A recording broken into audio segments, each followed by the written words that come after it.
cold when it's 71 degrees out. I love that it takes you an hour and a half to order a sandwich. I love that you get a little crinkle above your nose when you're looking at me like I'm nuts. I love that after I spend a day with you, I can still smell your perfume on my clothes. And I love that you are the last person I want to talk to before I go to sleep at night. And it's not because I'm lonely. I just love that movie. When Harry Met Sally is considered one of the best rom-coms of all time. Romantic comedy had a golden era in the 80s and 90s and seemed to decline a bit in the 2000s. We're now seeing a re-emergence thanks to streaming devices. Scott Meslow has a new book about it, From Hollywood with Love, The Rise and Fall and Rise Again of the Romantic Comedy. Scott joins us live. Scott, thanks for being with us. Good morning.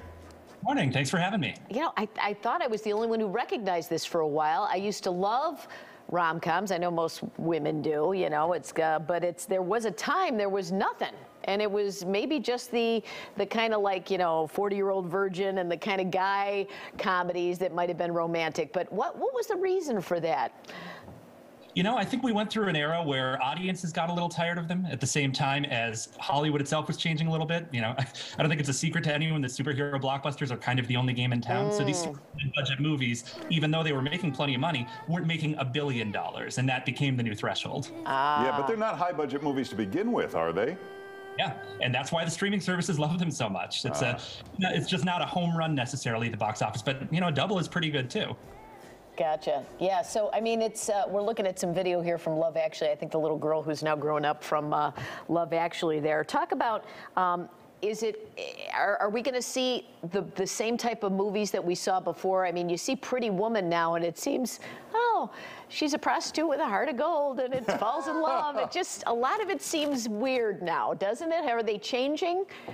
Yeah, I think it's some of both. It's great because, you know, we've already had a J-Lo and a Sandra Bullock rom-com this year, and soon enough we're going to have a Julia Roberts rom-com and a Meg Ryan rom-com. So the classics are kind of back. Wait, we have a Meg Ryan rom-com coming out? Yeah, they just announced Meg Ryan and David Duchovny are working on something. Well, what do you know? Wow. And, you know, you also talk about how some romantic comedies were really hard to make, like Waiting to Exhale, because, it had a diverse cast, or Something's Gotta Give, because it was an older woman falling in love. How did they get made? Yeah, it really took the talent of a lot of incredible directors and filmmakers. You look at something like Something's Gotta Give with Nancy Meyers. That was a very personal film for her, based on one of her own relationships. She knew exactly which actors she wanted to be in it. She wrote it, got it made. That's like any good film. It takes someone really believing in the project to make it happen.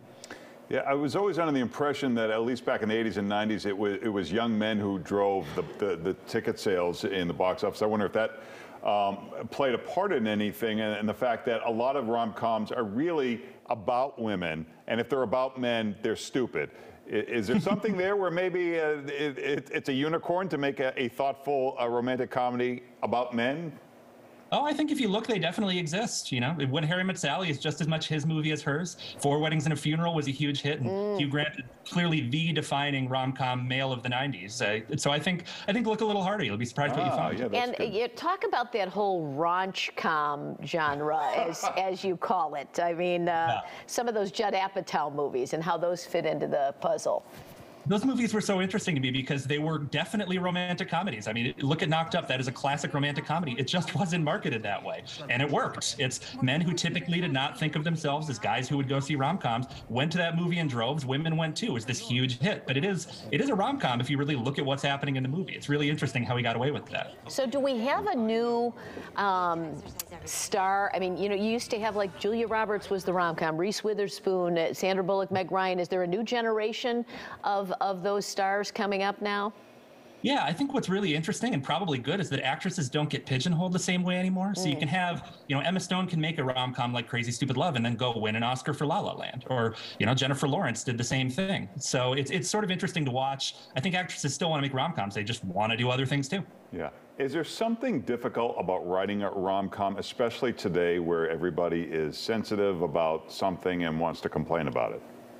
I think if you do it in a smart way, no. It's, like anything, people accept that these are movies, they're fantasies. Sometimes there are things that in the real world would cross the line, but like a good romantic story, even if it's, even if it's something that maybe wouldn't happen in real life, if you do it in a smart way with lovable characters who are clearly actually interested in each other and in what's happening, like, who wouldn't sign on for that? All right, before we let you go, I mean, I feel like I've seen probably all of them. Larry maybe hasn't seen as many. What's your deep dive one that a rom-com that people might not have viewed as many times that you think people should watch? Oh, I've definitely got one to recommend. Check out Plus One, a really great movie with Maya Erskine and Jack Quaid, who's actually Meg Ryan's son. So get some rom-com royalty in there, and it's two friends who are, realizing they have a million weddings they have to go to together, and so, they're going anyway. They might as well go as friends. And then, would you believe that maybe there's a little spark there? What? Don't ruin it for me. I'm writing that down. That's what I'm watching this weekend. Thank you, Scott. All right. Good one, Scott. Thanks so much. For more, you can check out scottmeslow.com or follow Scott Meslow on Twitter. Thanks. Thanks for having me. All right, I'm writing that down. Plus one, Plus Larry. One.